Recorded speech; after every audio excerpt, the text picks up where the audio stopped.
Hello and welcome to learn about 3D printing. Today's talk is about different 3D printing technologies. And I go through how it works and what can you print with it, what type of materials.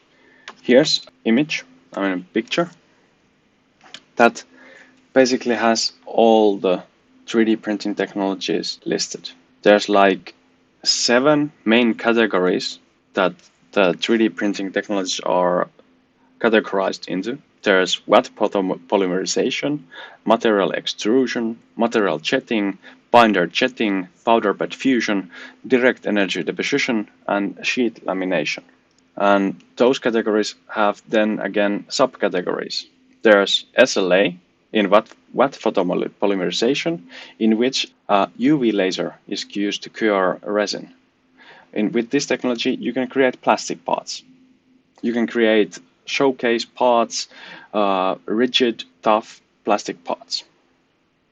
Then there's, in the same category, in the photopolymerization, there's DLP, digital light processing, which is basically uses the same mechanics than SLA, but there's projector used in this method of printing. There's no UV laser, there's no UV light source, just a projector which emits light into the resin. With this technology, you can also create plastic parts. This technology is a bit outdated, so to speak, because there's a new technology to push this DLP to the sides.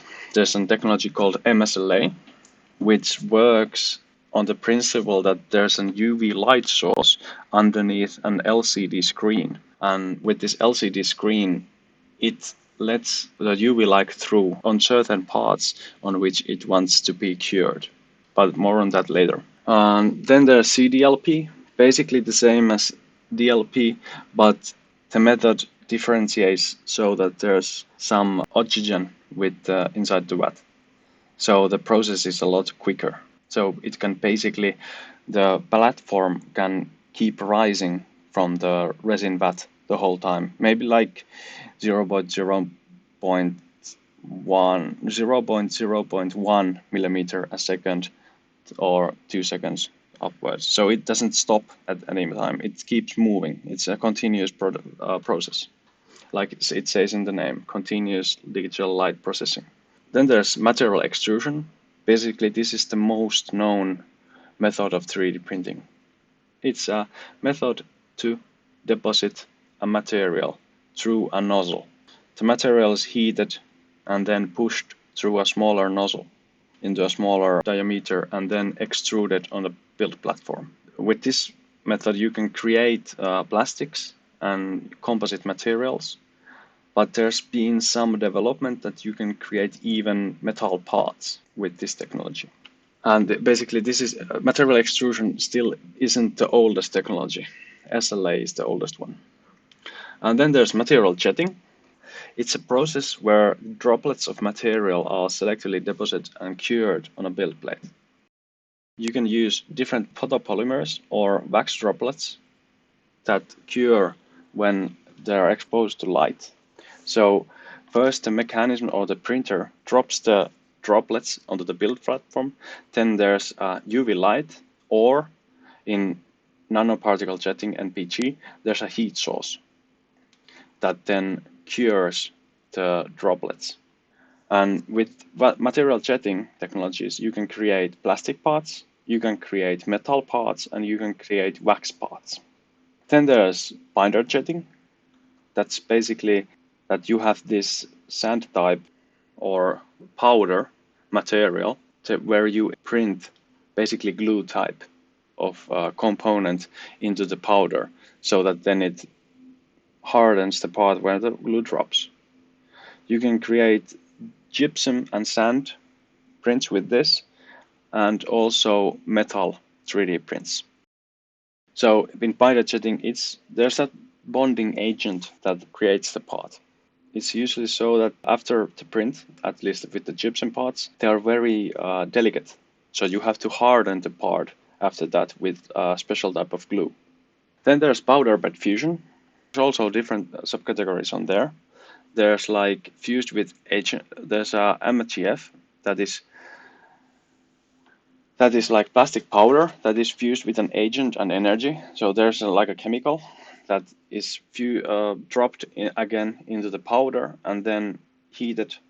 So the agent, the chemical acts and solidifies the parts that it's been placed into.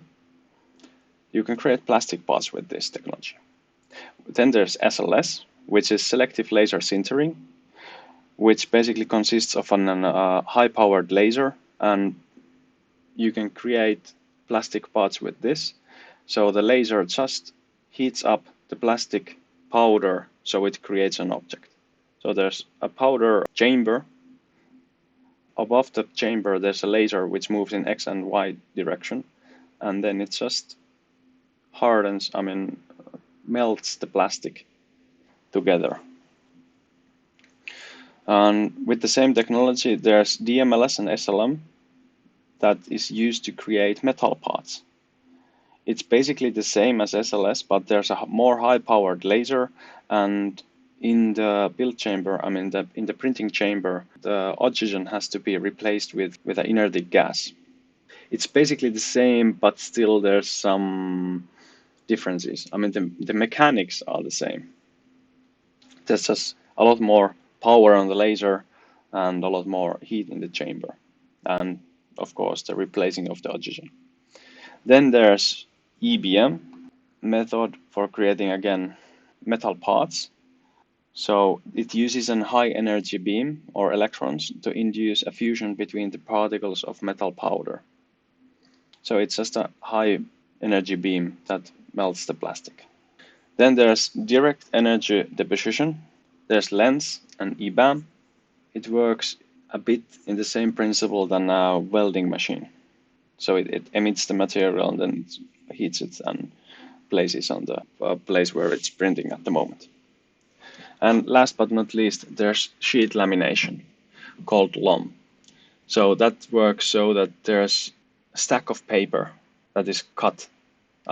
There's just a few papers first, and then it's cut into the shape, and then more layers of paper are added, and then that is cut into shape again. In this technology, you can color the part also. So the outer layers of the part are colored with ink. You can create composite and paper prints with this. And like you can see in the image, with binder jetting and multi-chip fusion, you can create also colored parts. Basically, with other of the technologies in their natural or the simplest form, they cannot create multicolored prints. There are some exceptions that with modifications you can create multicolored parts with different technologies than the ones I mentioned just now, the LOM, the MGF, and BJ. So that's a quick overlook on the 3D printing technologies. Hope you enjoyed it. See you in the next video. We will talk more in the upcoming videos, we will talk more on the fat photopolymerization, material extrusion, and powder bed fusion technologies.